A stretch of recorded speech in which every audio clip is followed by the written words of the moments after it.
السلام علیکم ملګرو، امید لرم چې راته روغ او جوړ به وئ. ګرانو ملګرو، په نننۍ ویډیو کې به درښایم چې موږ څنګه کولی شو چې د فیسبوک د آی ډي په پروفایل باندې د میوزیک سټایلي بایو ولګوو. نو که تاسو غواړئ چې په خپل پروفایل باندې سټایلي بایو ولګوئ، نو راځئ دغه ویډیو زما سره تر پایه وګورئ.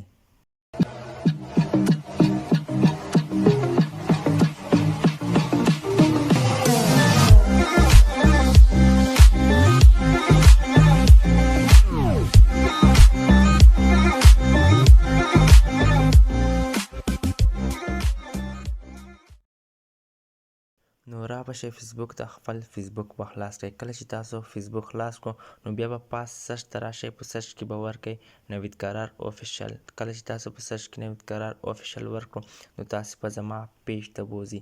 نو بیا به لاندې راشئ، په پوسټ باندې به کلیک کړئ. کله چې تاسو په پوسټ باندې کلیک کړو، د موزیک سټایلي بایو در واخلئ. نو په دغه بایو باندې به کلیک واخلئ. کله مو چې په دې باندې کلیک واخیستو نو تاسو به دغه بایو کاپي کړئ. کله مو چې دغه بایو کاپي کړه نو بیا به راشئ د خپل آی ډي پروفایل ته. پروفایل به راخلاص کړئ. کله مو چې پروفایل خلاص کړو بیا به لاندې راشئ، په ایډیټ پروفایل باندې به کلیک کړئ. کله چې په دې هم تاسو کلیک کړو نو بیا به لاندې راشئ په بایو اډ باندې به کلیک کړئ. کله چې تاسو په اډ باندې کلیک کړو نو هغه بایو چې تاسو راواخیسته هغه به دلته پیسټ کړئ. کله چې هغه بایو تاسو دلته پیسټ کړه نو د دې د پاسه چې کومه لیکنه ده هغه به ترې ختمه کړئ.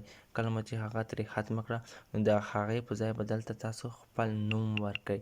کله مو چې نوم ورکړو نو بیا به په دې پاس سیو بټن باندې کلیک کړئ. کله مو چې دغه سیو کړه نو یو څه انتظار به وکړئ. بیا به راشئ خپله آی ډي به ریفریش کړئ. کله مو چې ریفریش کړه نو هغه بایو به دلته ضرور لګېدلې وي.